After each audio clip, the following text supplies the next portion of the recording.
Hi guys, welcome to Bible Study with Faith, where I'm reading the Bible out loud to you in a way that's easier to understand. I am currently stationed outside of the home Phillies game tonight, and I'm waiting for the fireworks. It's going to be an awesome display. It always is, and it won't be too long before it's the 4th of July again. I love fireworks any time of the year.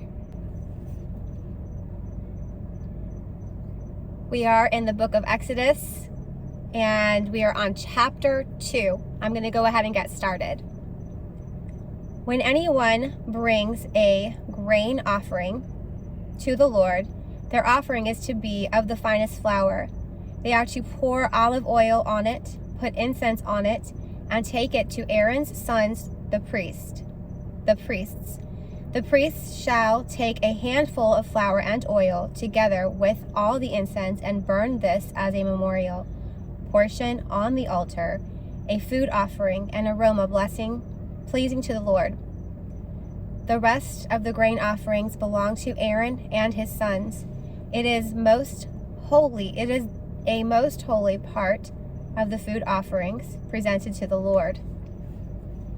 If you bring a grain offering baked in an oven, it is to consist of the finest flour, either thick loaves made without yeast and with olive oil mixed in, or thin loaves made without yeast and brushed with olive oil. If your grain offering is prepared on a griddle, it is to be made of the finest flour mixed with oil and without yeast. Crumble it and pour oil on top of it.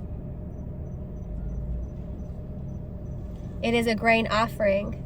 If your grain offering is cooked in a pan, it is to be made of the finest flour and some oil. Bring the grain offering made of these things to the Lord. Present it to the priest, who shall take it to the altar. He shall take out the memorial portion from the grain offering and burn it on the altar as a food offering, an aroma pleasing to the Lord.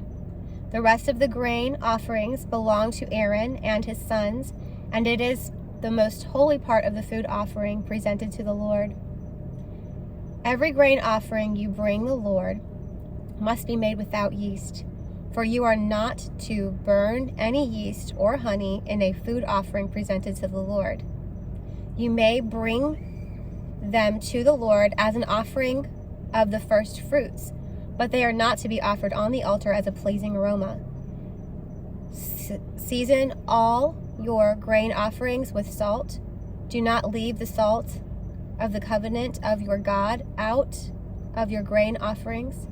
Add salt to all of your offerings. If you bring a grain offering of first fruits to the Lord, offer crushed heads of new grain, roasted in the fire.